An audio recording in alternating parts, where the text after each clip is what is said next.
Alright, it's Coop and he's back at you with another one of these lists. This one is about PlayStation 4 exclusives, recent PlayStation 4 exclusives. No Bloodborne in here, no The Last of Us. All that stuff is in my previous material. This is all about games that are only on the PlayStation 4, so no PC dual format releases are allowed on this list. And I've only picked 5 and I gave this quite a lot of thought. I hope you enjoy it. OBS, first up, it's Grabby Rush 2, and I picked this because of a number of reasons. It's really how to do a sequel well, so they haven't ruined the format of the original game. It was out on the Vita, and it's basically everything is improved. The visuals are improved, the gameplay is improved, the questing system is improved, the story is improved. It's just really excelled in droves in every area it should do for a sequel. It's kind of the ideal sort of sequel example for me, and of course it's not massively expensive. It is available physical and digital, and it's just colourful, beautiful, an awful lot of fun. If you don't know much about this game, it's a bit like a Superman game, I suppose. You fly around, you can alternate between gravity not being about and also playing it like a normal platformer. It excels in areas like story. It's got some really awesome innovative characters, and it's the world that I love in this game. It's built on multi-levels. You can jump, run, do anything you want, and it's the art style, so beautiful, such a great palette with this game. It also has a very good stock of different enemy types and different attack patterns that you can go with these enemies at. It's really full of innovation. I love the idea of the upgrade system. You collect various credits and pump them into your character to excel in different areas that you really want to feature, i.e. you can tailor make your character. You can make them very aggressive, you can make them very passive, you can add all kinds of little notches and areas of detail that you wouldn't normally see in a game like this. There's talismans that give you perks and buffs, etc. It's really quite deep. I do love the enemy design, I love the enemy type, I love fighting with them. They come in loads of different formats. There's also humans and aliens and monsters, and you visit these mines to collect rare stuff, etc. There's also close quarters, there's gunplay in here from the enemies, there's big mechs, etc. It just keeps giving. It's a brilliant game. It really deserves to be looked at. Some of the questing ideas are really awesome. This one involves watering trees. You can actually pick up material and elements around you, throw them at enemies, or even pick up people and use them. It's a great game. It must be looked at. Grabby Rush 2 is number 5 on my list. I hope you guys have either played or are about to play it, because as I say, it's not extortionate. So next up, we've got a PlayStation VR game in the form of Farpoint, and bloody hell did this game rock my world. Absolutely friggin' amazing.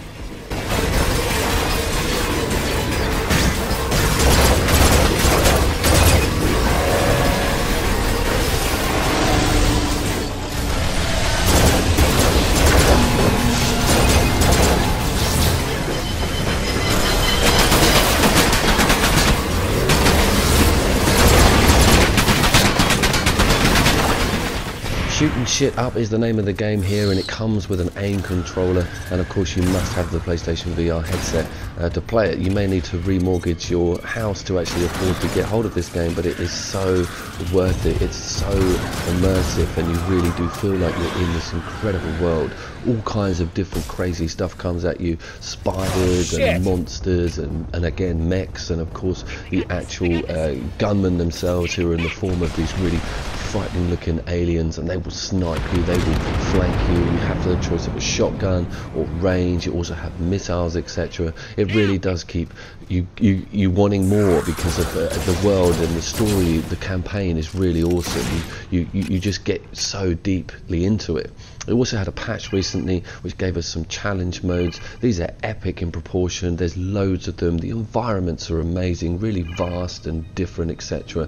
You can also get a leaderboard, and one of the things that I love is that it's got an amazing co-op campaign. Farpoint in co-op is absolutely awesome. There's nothing like it out there on the market. This game is amazing. Number 4 on the list.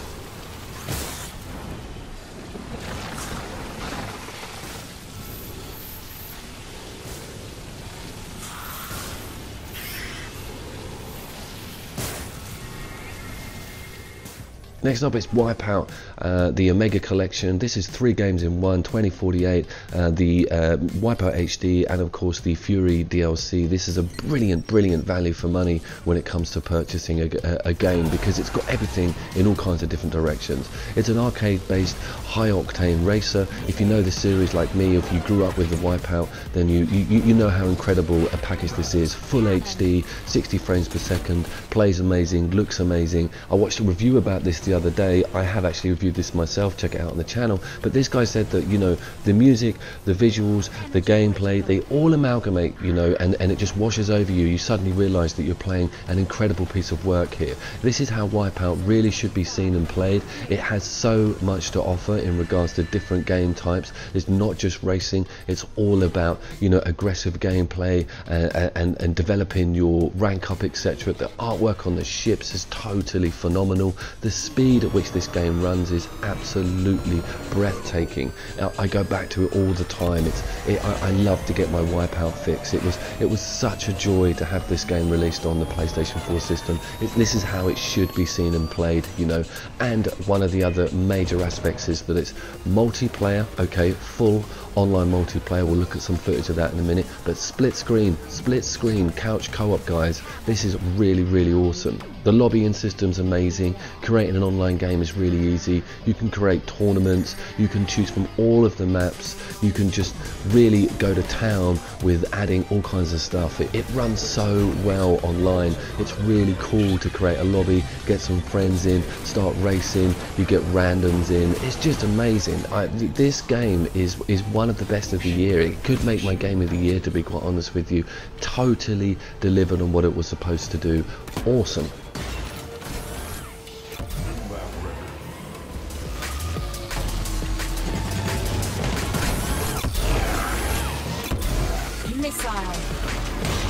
Missile. Contender eliminated.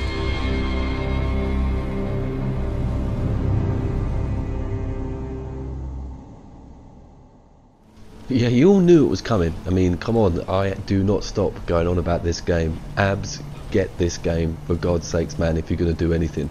Why is it on the list, second on the list? Because it's a Dark Souls clone done really well. Because of its difficulty level, it both rewards and punishes in a perfect balance. Because of its Japanese sort of cool lore and amazing monsters and stories, and because of that one amazing addictive thing, and it's its loot drops, how they work, how it rewards you, and how you can actually combine armor, and just look at the detail and all the perks with this stuff. Look at the different levels of rarity with everything. Look at the different visual details with it all. It blends all into the weapons, and just holy crap. I mean, this game is just so deep. This footage is actually from a submission as well that I opened up and went into to get footage. This spider stuff isn't, but the later footage is, and just man, it just, how do I put my finger on this? Nia is everything I want in a Dark Souls clone without it being Dark Souls. You know, it's such a proud thing to have on the PlayStation 4. Team Ninja just went mad on how cool they were going to make this game. Some of the footage here coming up is what happens is when I make a video, I normally go back to a game to get fresh footage. I never keep my old footage, and with Neo, it's one of those games that I just get sucked into every time I go to it to get footage. I'm there for an hour and a half, 2 hours, because I just won't be beaten. Every time you think you've got something done in Neo, it just fucking gives you a bollock punch and says, "No, you're getting overconfident." This footage here, this thing here, I went to try and kill. I thought I want footage of this thing dying. I'm gonna get it, and my God, I was just like, I'm not gonna give up. I'm not gonna just get coming back, and I pussied for the win. Here, cheesed it in and just threw a grenade at it. But it just explains so well and how addictive the gameplay model is on this game. It just keeps you going because you're just like, I'm not gonna lose. Amazing game.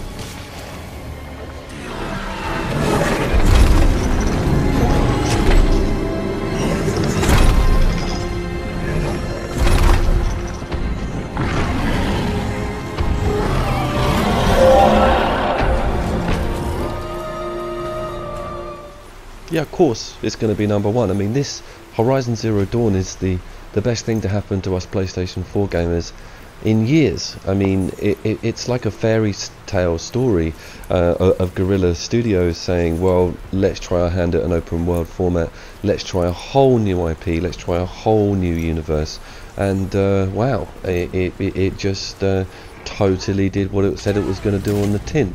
I wanted to get some quite strange footage actually. This is a level quite later on in the game where you unleash these monsters that are in an enemy camp, and essentially they turn on you and you end up fighting them. And if you're a fan of the channel, you might have seen my Monster Hunter World stuff that I've come out recently, and this is kind of reminding me of what that is going to be like, to be honest with you. Look at this dodge, roll and avoid stuff. Look at how cool it is when you have to actually get your aiming set up, and things have to get settled, and you need to just sort of counter this monster coming at you, learn its attacks, work out what it's going to do, and just pump the damn thing full of fire arrows. And I know it doesn't look it, but I am actually aiming for a section between under its stomach, which is a vulnerable section of the monster itself. I know how to kill these things, but wow, I mean, the octane level, the adrenaline level, I mean, it's dying, but it still whacks a laser at me.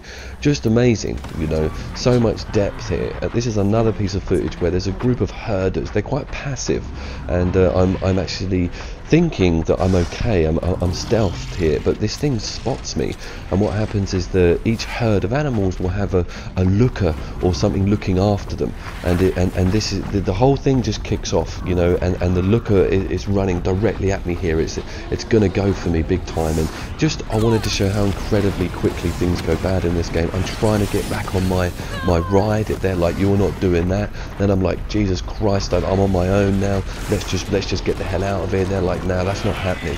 Bang, you know, amazing how really hard this game is. Also the depth of opening up your character and opening up new perks. I'm relatively late game here, but look at the stuff I've still got to unlock. I'm still finding monsters that I have never seen before. That's one of the things that draws me with an open world game, is new stuff, you know, new enemies, new attack patterns, and Horizon keeps that going. It still keeps things fresh.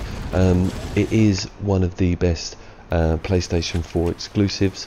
PC owners and poor old Xbox One owners must be turning in their graves when they see footage of this game, because not only is it visually beautiful, but it's also an incredibly good open world game with some really cool combat mechanics.